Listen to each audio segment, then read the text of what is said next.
We on? We are on. So, in case you're wondering what an airplane sounds like, That's what happens when you're at the airport. I'm helping, well, filming plant order pickup. Was it like $250,000 in plants here? That's a lot. I don't know.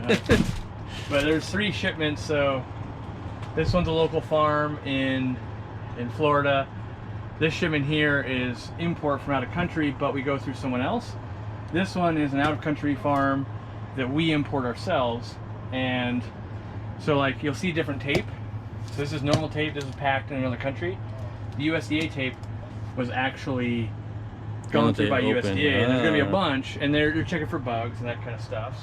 So I've seen when you post pictures, but this is way more impressive. Like this goes back deep, way back there. Yeah, I want to say it's like, How big is the van? I don't know. Like 14 footer? Yeah, it's at least something like that. Like, you know, in each of these smaller boxes, you're gonna have. This looks like it is Nubia Santa Petite, yeah. And so they actually open this one up, and they're gonna look for any bugs or anything like that, or any soil. Can't do that. Can't do wood. And so there's So gonna no be soil, no wood? nothing that can hide basically bugs. That's the biggest worry is Is if it? bugs. But they're come in. potted in rock wool. Rock wool. Rock wool is a sterile thing. It's actually, back in the day, it got used for insulation in houses because it doesn't catch fire and everything. So it's actually real sterile. And so that's why you normally only see potted or plants that are either potted like this or with nothing at all. So this box is probably just all, you know, it's probably 400 pots of. It kind of looks like that, the white. Yeah, the leaves on the underside, and part of it is these landed Monday night, and today, at the time of filming, is Thursday, and so they lose a little bit of their color a little bit, but it comes back in like a couple hours under a light in an aquarium. You know, one time they did find a bug in one of them, so they had to send it away because they couldn't identify it. It came back that it was completely harmless and everything, but nevertheless, it delayed us by about 3 days. They had to send it out. Some bug expert looks at it, goes, "Hey, that's not a problem in the U.S. We're not worried about that." And So this is why not every average Joe imports, because to go through all that, it needs to be a large order to make it worth it. well, like so when the bug got found, we had to pay for it. Like it's, your option is, well, it's not entering unless someone pays to have someone identify this bug. And there's Phyto certificates and stuff like that. So every plant was documented. If there is a wrong number of plants, you can't have that.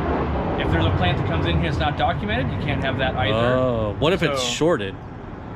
You still have to reconcile, be like, look, we honestly think someone just miscounted, and like then they go, well, what's the weight look like? Did the weight match up? Because you know, what if there was, you know, what if there was, this was supposed to be a Nubius and instead it is drugs, right? So they're, you know, they don't open every box, and the more you do with them, the more it's like, okay, we're gonna open up 30%, and it's like, yep, everything was spot on, you know, that kind of stuff. But and so with this, that's what we pay to do all this, and then like from a farm. Typically, they would have brought plants in like this. They wouldn't have brought them in pots. Instead, what they do is they bring them in all loose. They pot them up, let them grow for anywhere from 1 week to 6 months. You know, like a Java fern is like 6 months growth. And so they paid all the Phyto certificates and everything to bring it into the country. And so that's where like this can land to us very easy at a normal airport. We just pick it up. There's no extra. It came in the country. It was already deemed to be okay. Whereas like this shipment, the reason we use another third party is they were the ones that did all of this work for us before. Oh, okay. So they're kind of, when you ever hear like a trans-shipper, that's what they're doing. So when you use a trans-shipper, maybe you're ordering a betta off Aquabid or something like that.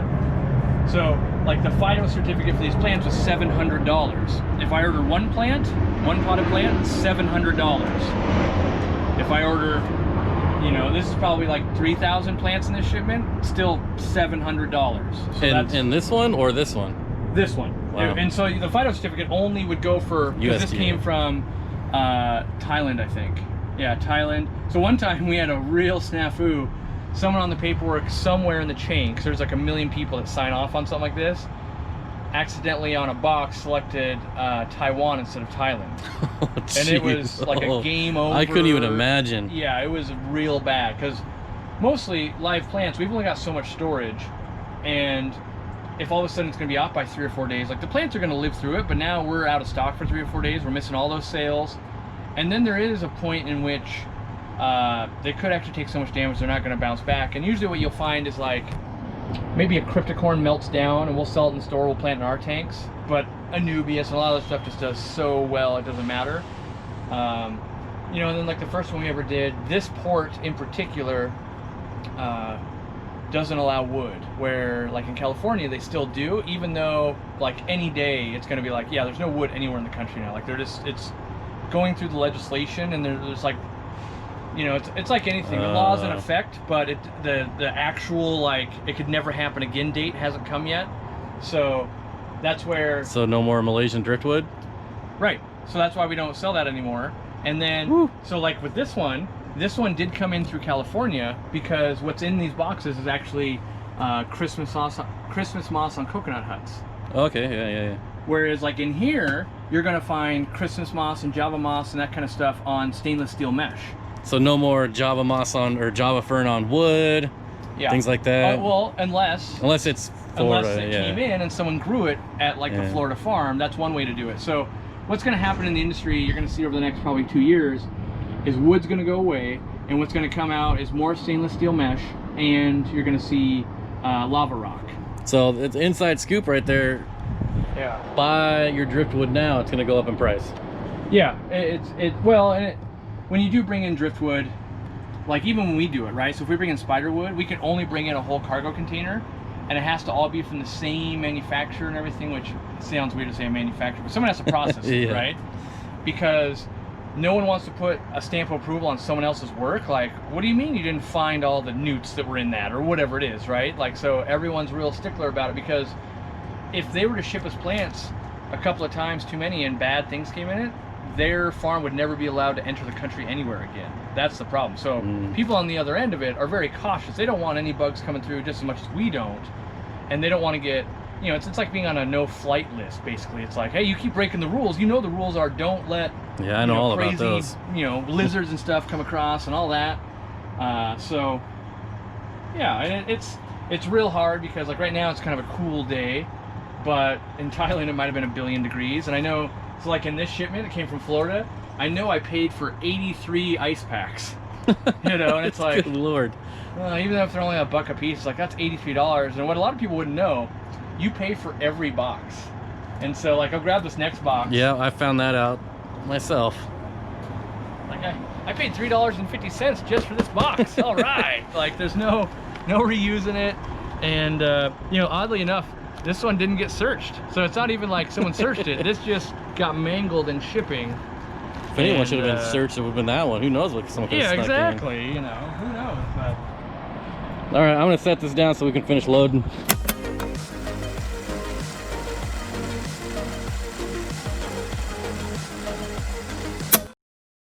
all right, so now it's been a few hours. We actually did a live stream and everything, and this is what the plants look like after they've been in the water for like an hour. So all the employees have gone home. We had 7 people unpacking all the boxes, and it took them about 2 hours to do it.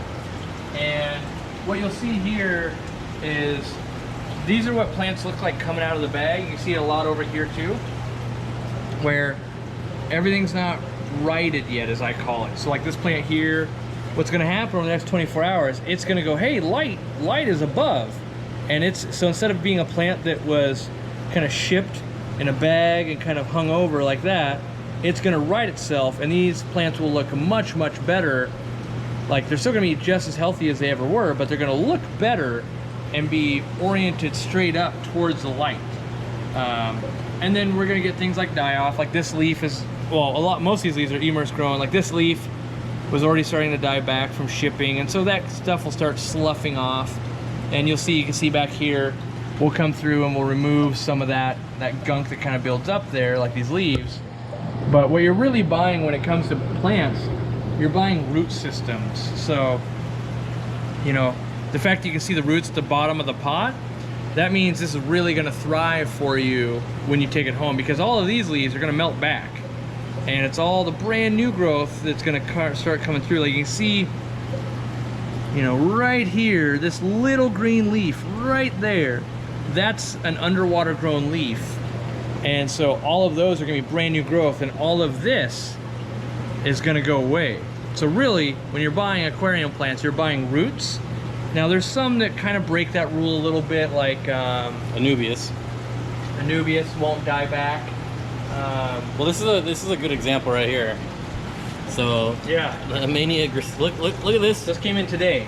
Immersed. Yep. We buy it immersed, so immersed means it's been grown out of water, right? This is what we've had for a week. So you can see, because we put in highlight and CO2, we turn it pink, and you can see the leaf structure is way different. Way So different. if I grab this plant right here, this structure is way different than how that's gonna look. Now, if you look on our website, currently we only show this because, let's say we sold all these, we only had this left. People get angry and they said you shipped the wrong plant. Also, what we'll see is, we take this out, there's not nearly the root structure. Like, see how they're just starting to get some roots, because they basically cut this plant, they'll put it in a pot, let it sit there for a couple days, then ship it to us. But when you start getting into things that we have now, you can see more roots are coming out the bottom. This is 1 week of our growth here, and you can see the roots are starting to get a lot better. So like I said, you're basically buying roots when you're buying a plant. And with this plant, what's gonna happen? All of these immersed grown leaves, they're gonna die back. You're gonna be left with all this good looking underwater leaf. So it's gonna look a little weird in your aquarium. What you end up doing is you actually end up just cutting it and planting these bare stems down, and then they'll always grow and look good. And that's why stem plants are a little more high maintenance, and you have to continually trim and cut them. And that's also why they grow roots up the stem the whole way, because that's kind of what stem plants do in the wild. So even though we want them to look a certain way in our aquarium, that's not the case how they actually grow in the wild. And I would say that this is kind of the standard as far as how you know if it was grown immersed or submersed, because a lot of stem plants are going to have big, thick leaves like that. Yep. But once they convert, then it's smaller, thinner. Yeah. And that's not always the case, but I think it's a lot of the case, or a lot of the time the case. And we run a lot of snails. So in here you can see we've got Nerite snails just to eat any algae, because we're running highlight, and if we got imbalanced at all, we can get some algae going. This is a pond pest snail. If I had my money where I could, wherever I want it, I would buy tons. I'd buy these by the pound. These are the best algae eaters on the planet. They get a bad rap because someone will say, I saw my snail eating my plant. It's gonna eat all these rotting leaves. It's doing us so much. Like, instead of me paying an employee, I get to use snails to do that. They do so much good in the aquarium, but they get a bad rap. If I watch it eat my plant, yes, a dying plant, snails are always gonna eat. Yeah, I like to kind of compare them to worms in like your garden. Yeah, and it really, you know, we use an army of snails to help us do what we do, and it makes it easy, because the goal would be, you know, we've got converting leaves and all that. We're gonna sell it and ship it, and you're buying mostly the roots anyway, but you want, you know, healthy root systems means we were doing the right thing, you know. So even though they're gonna get a lot of melting, you want that healthy root system. And then when we have a tank that's empty, you're just left with this, a little bit of snail poop. It's real easy for us to come in and siphon that out, and it be ready to land more plants. And so that's what we want. We don't want it to be covered in algae everywhere or anything like that. We want it so that, you know, that's one of the reasons why we share all the water. So if we sell out of the plants in here, there's fertilizer in this water, but it can circulate back into the system and land in this tank where these plants can eat it, or these plants. So that way, if we don't get a certain plant, or we get too much of a plant, we fertilize the entire system. And if we sell all of these tomorrow, it just means more fertilizer for these guys, barring getting way out of whack. Like, obviously we run it in a tolerance, and I have it set up on timers, and I personally manage all of this. You know, I don't say it that often, but I am a master aquatic horticulturist, and when it comes to tweaking, you know, the systems and all that, that is on me. I try to teach it to people, but you really got to know plants to know, is there enough iron in this water? Is there enough, you know, potassium, phosphate? You got to be able to see. And plants need different things. When plants are converting, they need something different than when they've been in your aquarium for a year. Two different things. We run into a lot of calcium issues here. We have very soft water, so we have to really monitor.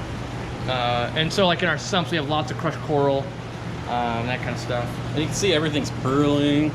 Yeah, so the lights were off when we got here. So this is within about 20, we've been here about 20 minutes now, so it's already back to pearling. And our goal is to grow a plant as fast as possible while keeping it small. So we buy the plants as small as we can get them, and then we want to see them grow a few inches before we ship them out to you. So they'll, usually when you get growth, you're getting good roots. But if this plant is way too long, it has a chance of snapping in half and that type of stuff in shipping.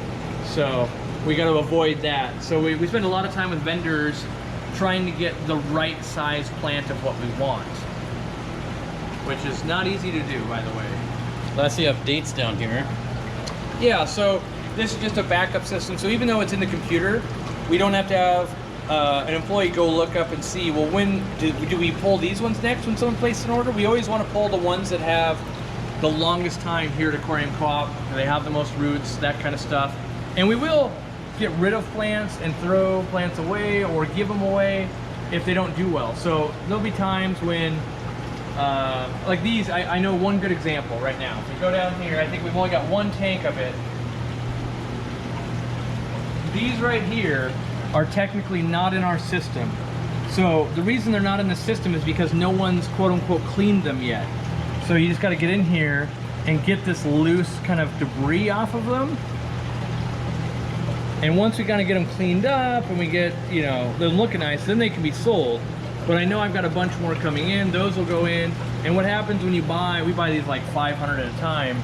The very ends of them, because they block so much water flow, they hit and don't get good flow, they can get a little bit of debris built up. And you can see right here by the glass, it's like, oh, well, you know, you just got to kind of fluff it up. So we need someone here to get in there and fluff it up. And so this one could have had, I know they're not inventory because I looked earlier, but a lot of times it's going to tag, like someone needs to put a little bit of attention on this. And it's just because snails can't fluff up the plants for us and that kind of stuff. And we've tried fish. Fish just tear off the plants, so that doesn't work. So, you know, there is still like manual work that has to be done by an employee. Yeah, we're expanding more plant tanks. We can almost never have enough. You can see like this is lots of Java fern. We sell tons and tons and tons of Java fern. And you know, this is 1, 2, 3, 4, 5, 6 tanks right here. And each tank holds 88 Java ferns, except we're even putting them in between. So each one's holding about 100. So we have about 600 Java fern. And we're hoping this will get us through to the weekend. I can show you one more thing about the system. It's my favorite plant right here. One of my favorite plants. That's a real hard plant for us to get because it's just such a slow grower. But like when it comes to different Vallisnerias, so some of the process that I do is we've got Vallisneria down here, right?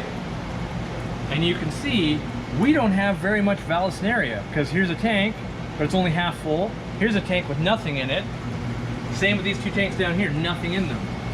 We've been running into problems where we can buy way more Java or way more Vallisneria than people can supply. But even though different vendors will have it, I always have to test it and make sure it's good. So then we go all the way down to the other side here.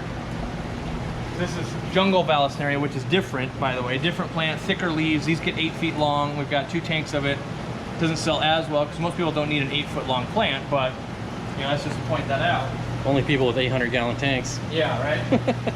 This is a sample from a new farm. So this farm has never done potted Vallisneria before. And we need to see, it came in pretty thick. So a lot of times what'll happen is they'll give us really nice samples and be like, oh, now we're gonna buy from them. Because they know we buy a lot. But will this be the quality they always ship to us? Yeah. Or is this just the quality to impress us? And now we order 500 of them.